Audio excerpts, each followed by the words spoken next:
നമസ്കാരം. P K മീഡിയയുടെ life ചാനലിൽ ഒരു പുതിയ വീഡിയോയിലേക്ക് അവർക്കും ഹൃദ്യമായ സ്വാഗതം. ഒരുവേത് പൊന്നമ്പഴം എന്നൊക്കെ അറിയപ്പെടുന്ന ഒരു അപൂർവ സസ്യത്തെയാണ് ഈ വീഡിയോയിലൂടെ പരിചയപ്പെടുത്തുന്നത്. പ്രസവശേഷം പ്രസവരക്ഷയുടെ ഭാഗമായി നടത്തുന്ന ഔഷധക്കുളിയെയാണ് വേദുകുളി എന്ന് പറയുന്നത്. സുഖപ്രസവമാണെങ്കിൽ 5-ാം ദിവസം മുതലും സിസേറിയൻ ആണെങ്കിൽ 10 ദിവസത്തിന് ശേഷവുമാണ് വേദുകുളി നടത്താറുള്ളത്. 14 മുതൽ 28 ദിവസം വരെയാണ് വേദുകുളി നടത്താറുള്ളത്. സിസേറിയൻ മുറിവ് ഭാഗം ഒഴിവാക്കി ബാക്കിയുള്ള ശരീരഭാഗത്ത് തൈലം പുരട്ടി വേദുവെള്ളം സഹിക്കാവുന്ന ചൂടിൽ പുറമെ ഒഴിച്ച് കുളിക്കുകയാണ് ചെയ്യാറുള്ളത്. ധന്വന്തരം തൈലം, പിണ്ടതൈലം, ലക്ഷാതി, സഹചരാതി, മുക്കൂട്ട് തുടങ്ങിയൊക്കെയാണ് കൂടുതലായി ഉപയോഗിക്കാറുള്ള തൈലങ്ങൾ. കാലാവസ്ഥ, അമ്മയുടെ ശരീരപ്രകൃതി, ആരോഗ്യ പ്രശ്നങ്ങൾ എന്നിവയ്ക്കനുസരിച്ച് തൈലം നിശ്ചയിക്കുന്നത് ആണ് ഉചിതമായിട്ടുള്ള കാര്യം. കുളിക്കാനുള്ള വെള്ളം അഥവാ വേദുവെള്ളം തലേ ദിവസം യുക്തമായ ഔഷധങ്ങളിട്ട് തിളപ്പിച്ച് പിറ്റേ ദിവസം ചൂടാക്കി സഹിക്കാവുന്ന ചൂടിലാണ് കുളിക്കാൻ ഉപയോഗിക്കുന്നത്. നാൽപ്പാമരപ്പട്ട, ഉണക്കനെല്ലിക്ക, രാമച്ചം, കടുക്കത്തോട്, തുളസിയില, ഞവരയില, കരിനൊച്ചിയില, വേപ്പില, ഇഞ്ചിപ്പുല്ല്, പ്ലാവില, മാവില, ചതച്ച മഞ്ഞൾ, പച്ചമഞ്ഞൾ, പുളിയുടെ ഇല, കരിനൊച്ചിയില, വാദംകൊല്ലിയുടെ ഇല, കുരുമുളകിൻ്റെ കൊടി അല്ലെങ്കിൽ ഇല, അവണക്കില, ആര്യവേപ്പില എന്നിവയിൽ ശരീരത്തിന് യോജിച്ചവ ചേർത്ത് വെള്ളം വെട്ടി തിളപ്പിച്ച ശേഷം അടുത്ത ദിവസമാണ് കുളിക്കാനായിട്ട് ഉപയോഗിക്കുക. ചെമ്പുകലത്തിലാണ് മരുന്നുകളിട്ട് തിളപ്പിക്കേണ്ടത്.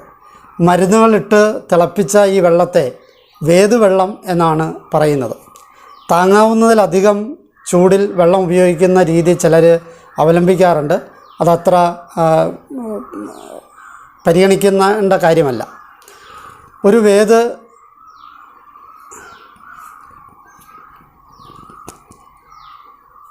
താങ്ങാവുന്നതിലധികം ചൂടിൽ വെള്ളം ഉപയോഗിക്കുന്ന രീതി ചിലയിടങ്ങളിലുണ്ട്. ഇത് ഒഴിവാക്കുന്നതാണ് നല്ലത്. ഒരുവേത് അഥവാ പൊന്നമ്പഴം എന്നറിയപ്പെടുന്ന സസ്യത്തിൻ്റെ ഇലകളോ മരപ്പട്ടയോ ഇട്ട് തിളപ്പിച്ച വേദുവെള്ളം പിറ്റേ ദിവസം ചൂടാക്കി കുളിക്കാൻ ഉപയോഗിക്കാം. ഇത് ഒരു പ്രാവശ്യം ഉപയോഗിച്ചാൽ പല നാളുകൾ വേദുവെള്ളം ഉപയോഗിക്കുന്നതിൻ്റെ ഫലം കിട്ടും. അതുകൊണ്ടാണ് ഈ സസ്യത്തിന് ഒരുവേത് എന്ന് പേരുണ്ടായത്. ഒറ്റ പ്രാവശ്യം ഇതിൻ്റെ വേദുവെള്ളം ഉപയോഗിച്ചാൽ മതി. ഇലകൾ മഹാഗണിയുടെ ഇലകളോട് സാമ്യമുള്ളവയാണ്.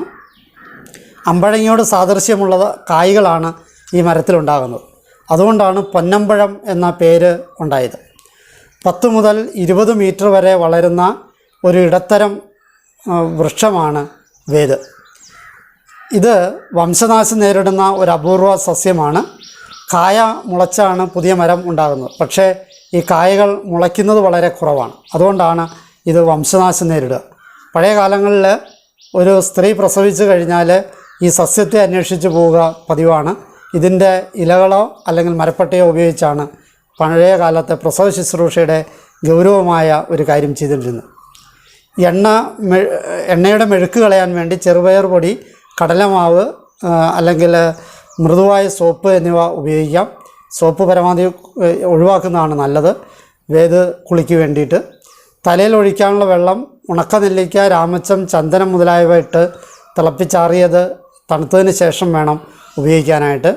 നെറുകയിലെ രാസ്നാദി ചൂർണം തിരുമുന്നത് വേദുകുളിക്ക് നല്ലതാണ്. നീരിറക്കം വരുന്നത് തടയാൻ സാധിക്കും. പ്രസവിച്ച സ്ത്രീക്ക് ഏതെങ്കിലും തരത്തിലുള്ള ശാരീരിക അസ്വാസ്ഥ്യങ്ങൾ ഉള്ള പക്ഷം ആ ദിവസം വേദുകുളി ഒഴിവാക്കുന്നതാണ് നല്ലത്. ശരിയായ രീതിയിൽ വൈദ്യനിർദ്ദേശപ്രകാരം അനുവർത്തിക്കുന്ന വേദുകുളി പ്രസവക്ലേശത്തിൽ നിന്നും നടുവേദന, നീർക്കെട്ട് തുടങ്ങിയവ അകറ്റാനും മറ്റ് ശാരീരിക അസ്വസ്ഥതകൾ മാറ്റാനും ഒക്കെ ഇത് വളരെ നല്ലതാണ്. സ്ത്രീയുടെ പ്രസവാനന്തര ആരോഗ്യം ഉറപ്പുവരുത്താൻ വേദുകുളി നല്ലതാണ്. ഈ സസ്യത്തെ നിങ്ങൾക്ക് പ്രയോജനപ്പെടുത്താനായിട്ട് സാധിക്കട്ടെ എന്ന് ആശംസിക്കുന്നു. എന്നെ ശ്രവിച്ച നിങ്ങൾക്ക് നന്ദി. നല്ല നമസ്കാരം.